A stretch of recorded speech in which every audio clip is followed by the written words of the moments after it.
안녕하세요, 주양가족 여러분. 오늘도 말씀의 내 가운데 복되고 행복한 하루 되기를 주의 이름으로 바랍니다. 오늘은 하나님은 나를 잊으셨는가 라는 제목으로 시편 42편 1절에서 11절 말씀을 묵상하고자 합니다. 본문의 기자는 원수의 비웃음과 조롱 앞에서 하나님께 간절히 부르짖습니다. 이방인들이 내 하나님이 어디 있느냐, 원수들이 조롱할 때 기자는 종일토록 여호와 하나님을 부르짖습니다. 낙심도 오고 절망한 채로 불안이 계속될 때도 있을 것입니다. 하지만 시인의 마음 한켠에 하나님을 소망하고 하나님을 바라보고 하나님께 향한 시선을 잃지 말자는 다짐이 싹 틔우게 됩니다. 그러한 상황 속에서도 하나님을 향한 태도와 믿음의 변함은 없습니다. 오히려 생명의 하나님을 찬송하고 기도하기 시작합니다. 때로는 비아냥거리며 하나님의 영광을 가릴 듯한 모욕적인 말도 들립니다. 그렇지만 낙심하지 않고 신실하신 하나님을 신뢰하며 찬송하며 기도하며 하나님의 때를 기다립니다. 오늘 우리의 신앙은 어떻습니까? 평안한 것 같지만 각자의 마음속에는 말하지 못할 안타까움과 염려와 걱정들이 있을 것입니다. 그 문제를 오늘 시인이 어떻게 풀어가는지를 통해 성숙한 신앙인의 자세를 배우고 깨닫고 결단할 수 있는 시간이 되기를 소망합니다. 그러면 우리가 하나님께 희망을 두려면 어떻게 해야 될까요? 첫째로 하나님을 갈망해야 됩니다. 사슴이 시냇물을 찾아 애쓰려는 모습과 같이 우리 또한 하나님을 갈망해야 하는 것입니다. 하나님과 친밀한 교제를 위해서는 깊이 그분의 임재 가운데로 들어가야 됩니다.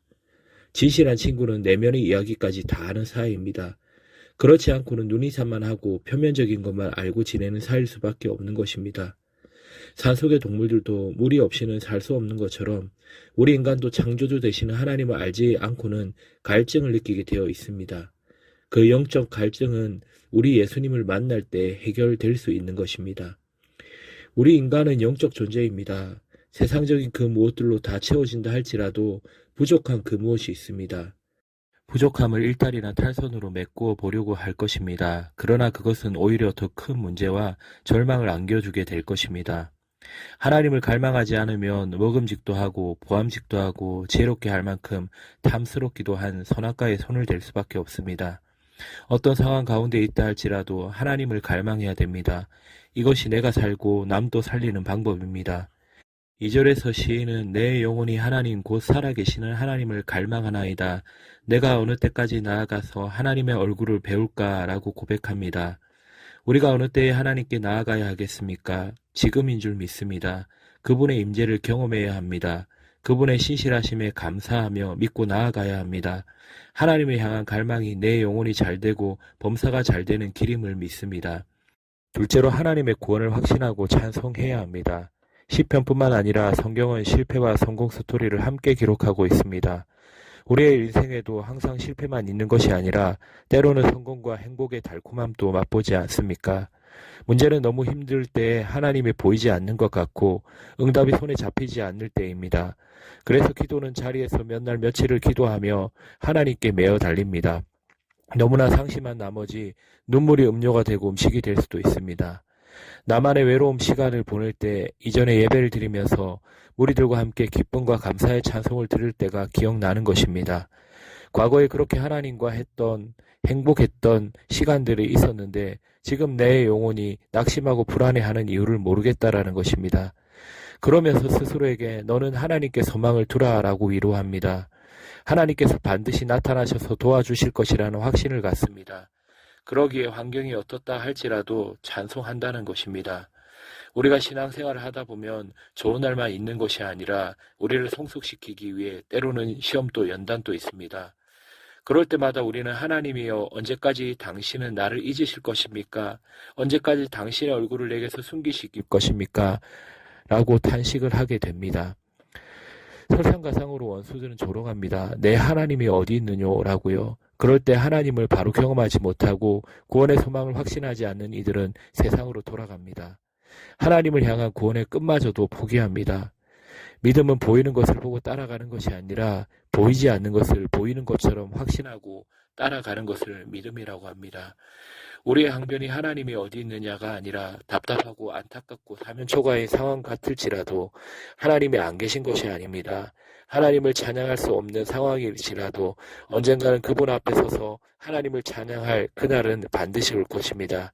찬양으로 주님의 때를 기다릴 줄 아는 지혜가 우리 모두에게 임하기를 소망합니다. 셋째로 생명 대신 하나님께 소망을 두고 살아야 합니다. 부정적이고 비판적인 태도가 많은 사람은 불만족 요소, 패배감과 분노감을 많이 갖고 있습니다.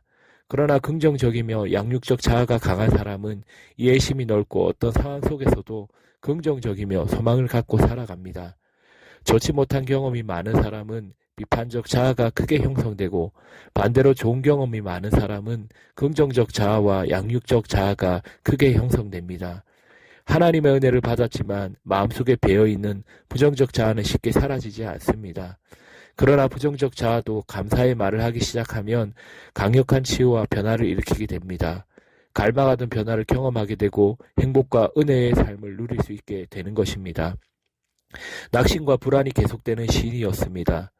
11절에는 내 영혼아 내가 어찌하여 낙심하며 어찌하여 내 속에서 불안해하는가. 너는 하나님께 소망을 두라. 나는 그가 나타나 도우심으로 말미암아 내 하나님을 여전히 찬송하리로다 라고 말을 합니다. 내 하나님을 여전히 찬송할 수 있는 힘은 어디에서 나오는 것입니까? 하나님을 신뢰하면서 응답을 경험하고 목격했던 시인입니다. 그분이 나를 수렁에서 건지실 것을 확신하고 있습니다.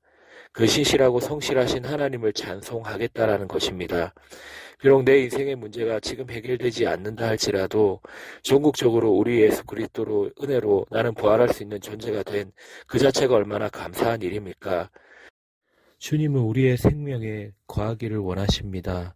그 생명은 지금 내 입술을 열어 감사와 찬송을 선포하는 것입니다. 우리 영혼의 겨울에 세상의 그 어떤 것보다 주님께 소망을 두고 그분의 신실하심과 성실하심을 신뢰해 보시지 않겠습니까? 상황이 어떻다 할지라도 그럼에도 불구하고 하나님께 찬양을 드리고 감사해 보지 않겠습니까? 구원받는 자녀로서의 삶의 고백이 무엇이 되어야 하겠습니까? 진정한 찬양의 고백으로 설 수 있는 우리 모두가 되기를 주의 이름으로